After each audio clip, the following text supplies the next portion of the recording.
హిమాలయ దేశం నేపాల్ ను మరోసారి భూకంపం వణికించింది. ఇవాళ ఉదయం భారీ భూకంపం సంభవించింది. రిక్టర్ స్కేల్ పై దీని తీవ్రత 7.1గా నమోదైంది. కొన్ని క్షణాల పాటు ప్రకంపనలు రావడంతో ప్రజలు తీవ్ర భయాందోళనకు లోనయ్యారు. ఇళ్ల నుంచి పరుగులు తీశారు. నేపాల్ టిబెట్ సరిహద్దుకు 93 కిలోమీటర్ల దూరంలో ఉన్న లుబిచే ప్రాంతంలో ఉదయం 6:35 భూకంపం సంభవించింది. టిబెట్ లోని షిజాంగ్ లో 10 కిలోమీటర్ల లోతులో భూకంప కేంద్రాన్ని గుర్తించారు. దీని తీవ్రతతో నేపాల్ రాజధాని ఖాట్మాండుతో సహా పలు జిల్లాల్లో ప్రకంపనలు సంభవించాయి.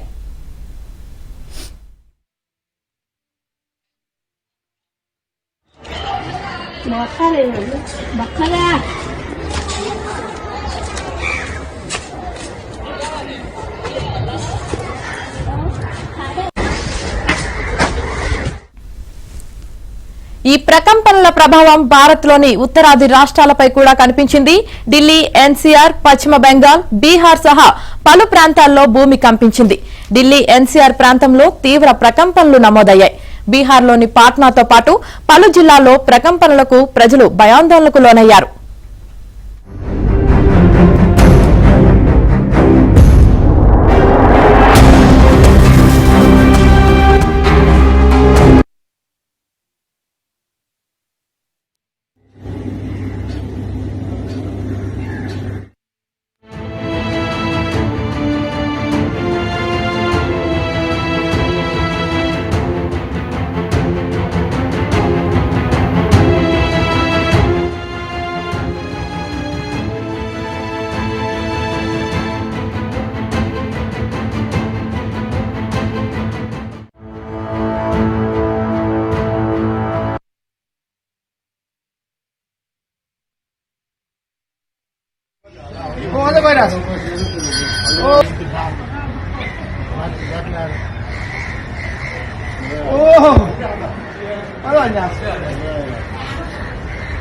पता ले रहे हैं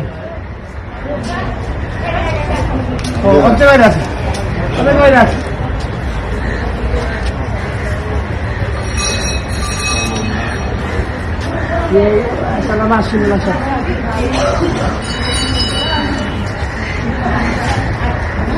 पता ले रहे हैं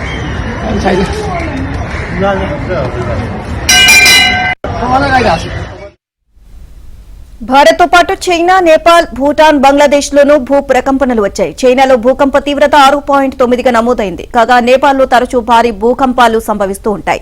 2015 ఏప్రిల్లో ఇక్కడ 7.8 తీవ్రతతో సంభవించిన భూకంపం కారణంగా దాదాపు 9,000 మంది ప్రాణాలు కోల్పోయారు.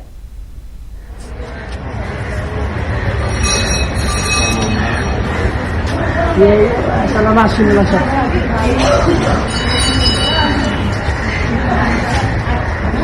पता ले रहे हैं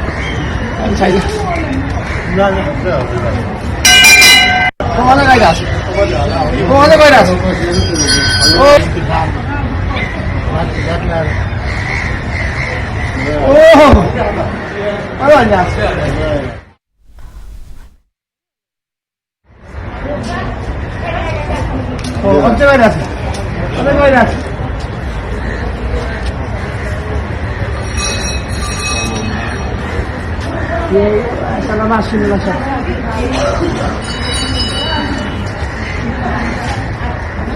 पता ले रहे हैं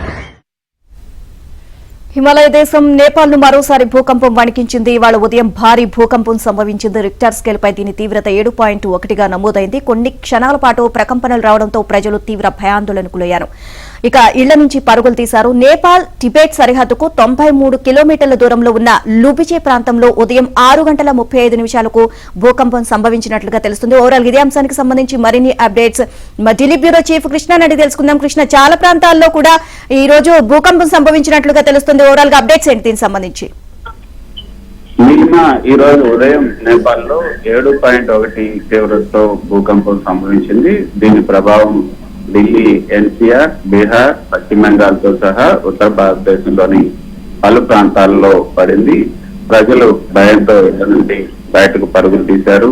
ప్రస్తుతం ఎక్కడి నుంచి ఎక్కడ ప్రాణ నష్టం కానీ ఆస్తి నష్టానికి సంబంధించినటువంటి సమాచారం రాలేదు. కానీ 7.1 తీవ్రత అంటే కొంత ఎక్కువ నష్టం జరిగే అవకాశం ఉందని మనం చెప్పచ్చు. గతంలో కూడా ఇదే తీవ్రతతో ఇటువంటి భూకంపం వచ్చినప్పుడు 9,000 మంది నేపాల్లో చనిపోయారు. ఆస్తి నష్టం కూడా కొన్ని కోట్ల మేరకు ఆస్తి నష్టం జరిగింది. అదే విధంగా ఇప్పుడు 7.1 కాబట్టి ఉదయం 6:30 జరిగినటువంటి సంఘటన. కాబట్టి ఎంతమంది ఈ యొక్క భూకంపంలో ప్రాణాలు కోల్పోయారు, ఎంత నష్టం జరిగింది అనేది అయితే ఇంకా ఒక అంచనా అయితే వేయలేకపోతున్నారు. ప్రస్తుతానికి అధికారులు దీనికి సంబంధించినటువంటి ఏదైతే భూకంపానికి సంబంధించిన వివరాలతో పాటు ఎక్కడెక్కడ దీని ప్రభావం పడింది, దానివల్ల జరిగిన నష్టం ఏంటి అన్న దాని మీద అధికారులు అంచనా తీస్తున్నారు. భూకంప కేంద్రం నేపాల్లోని లోపిచే ప్రాంతంలో భూమికి 10 కిలోమీటర్ల లోపల ఉన్నట్టుగా అధికారులు గుర్తించారు.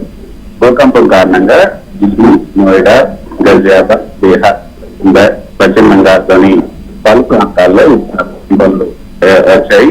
ప్రజలు భయంతో ఒకసారిగా నిద్రలేచి నుంచి బయటకు వచ్చారు. అయితే దీనికి సంబంధించి ఇంకా మరింత సమాచారం అయితే రావాల్సింది.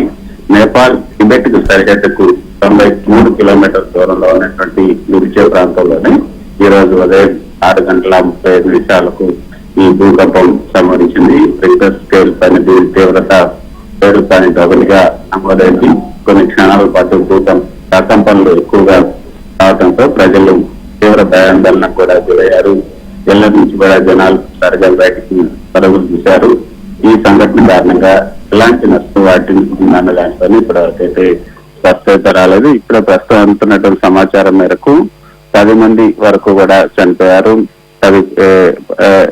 అంటే కొన్ని చోట్ల కొంత ఆస్తి నష్టం కూడా జరిగినట్లుగా మనకు అందుతున్నటువంటి సమాచారం. టిబెట్ లోని షిజాంగ్ లో 10 కిలోమీటర్ల లోతులో భూకంప కేంద్రాన్ని గుర్తించినట్లుగా నేపాల్ అధికారులు వెల్లడించారు. దీని తీవ్రతతో నేపాల్ రాజధాని కాఠ్మండు సహా పలు జిల్లాలు కూడా ప్రకంపనలు వచ్చాయి. ఈ ప్రకంపనల ప్రభావం భారత్ లోని ఉత్తరాది రాష్ట్రాలపై కూడా ఎక్కువగా కనిపించింది. ముఖ్యంగా ఢిల్లీ, ఎన్సీఆర్, అదేవిధంగా పశ్చిమ బెంగాల్, బీహార్ సహా అన్ని ప్రాంతాల్లో భూమి కంపించినట్లుగా సమాచారం అందుతుంది. అటు చైనా, భూటాన్, బంగ్లాదేశ్ లో కూడా పలు ప్రాంతాల్లో ఈ యొక్క ప్రకంపన. కృష్ణ మీరు లైన్ లోనే ఉండండి. దీనికి సంబంధించి చెడ్డ NGR scientist so phone line లో మనకి సిద్ధంగా ఉన్నారు. సో చెడ్డ గారు చెప్పండి, అసలు ఈ మొత్తం రిక్టర్ స్కేల్ పైన మనం చూసినట్లయితే కనుక 7.1గా నమోదైంది. ఇక్కడ ఢిల్లీ, ఎన్సీఆర్ ప్రాంతంలోనే కాకుండా ఇంకా పశ్చిమ బెంగాల్ అలాగే బీహార్ ప్రాంతాల్లో కూడా భూమి కంపించింది అని చెప్తున్నారు. సో అసలు ఎందుకు ఈ విధంగా ఇంత తీవ్రంగా భూమి కంపించింది అని చెప్తున్నారు మీరు? 7.1 అంటే చాలా పెద్ద భూకంపం అండి. దీని వల్ల ప్రభావం కనీసం మనకి 1000 కిలోమీటర్ దాకా కూడా షేకింగ్ మనకి ఫీల్ అవుతుంది. ఈ ఎర్త్క్వేక్ నార్త్ సౌత్ పార్ట్ లో ఆ డైరెక్షన్ చూస్తే మనకి Sikkim, west Bengal, north eastern region, Bihar, ఇంకా కొన్ని ప్రాంతాల్లో యూపీ, ఈ ఏరియాస్ లో కూడా మనకి షేకింగ్ ఫీల్ అవుతుంది. కానీ ఆ distance, normal faulting, shallow focus అది చూస్తే జనరల్ గా డ్యామేజ్ బిల్డింగ్స్ కి ఇది లోపలే ఉంటుంది అక్కడ టిబెట్ రీజన్. కొన్ని మన ఏరియాస్ లో డ్యామేజ్ పాయింట్ ఆఫ్ వ్యూ మనకి అంత ప్రభావం ఉండదు. చెడ్డ గారు, అంటే ఇప్పుడు అక్కడ మనకి పశ్చిమ బెంగాల్, ఇట్లా బీహార్, నేపాల్ ప్రాంతంలో అలాగే చైనా ప్రాంతాల్లో కూడా ఇవి సంభవించాయి. కాబట్టి ఇక్కడ మనకి ఈ భారతదేశంలో ఇక్కడ ఏమన్నా ప్రభావం చూపించొచ్చు అంటారా?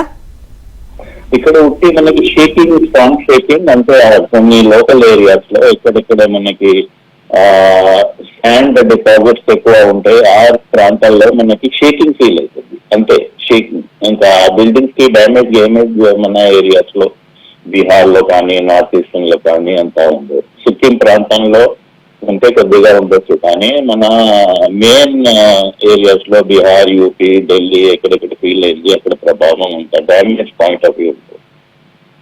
అండ్ అంతేకాకుండా దీని తీవ్రత కూడా 7.1గా నమోదైంది, చాలా తీవ్రంగా ఉంది అని చెప్తున్నారు. మళ్ళీ రిపీట్ అయ్యే అవకాశాలు ఏమైనా ఉన్నాయి అంటారా?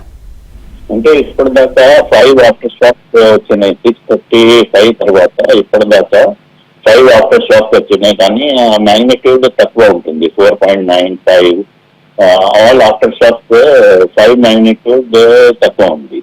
అంటే రిపీట్ 7 మళ్ళీ అంత మ్యాగ్నిట్యూడ్ మాత్రం తక్కువ, స్లోగా అది డీకే అయిపోతుంది.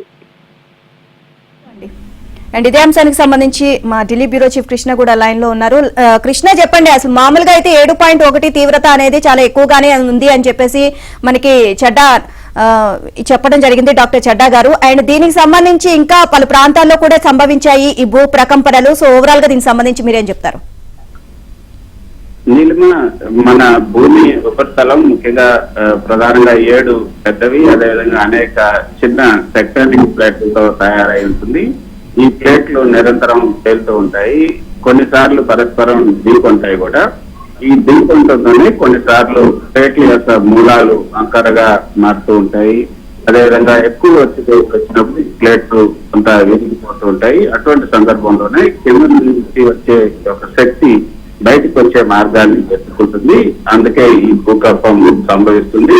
ఆ విధంగా వచ్చినటువంటి ఈ యొక్క తీవ్రత 7.1 అంటే కొంత ఎక్కువనే చెప్పొచ్చు. గతంలో మనం చూసాం 2015లో భూకంపం వల్ల కాఠ్మండు 10 అడుగులు కదిలిందని కూడా అక్కడ నిపుణులు చెప్పినట్టు పరిస్థితి మనం చూసాం. 2015లో నేపాల్ లో వచ్చినటువంటి భూకంపం యొక్క తీవ్రత 7.8గా ఉంది. 7.8 తీవ్రత వచ్చినప్పుడు 9,000 మంది మరణించారు. తర్వాత ఈ భూకంపం మీద కొంత భూగోళ శాస్త్రాన్ని కూడా ఖచ్చితంగా ప్రభావితం చేస్తుందన్నది అక్కడ నిపుణులు చేసినటువంటి మాట.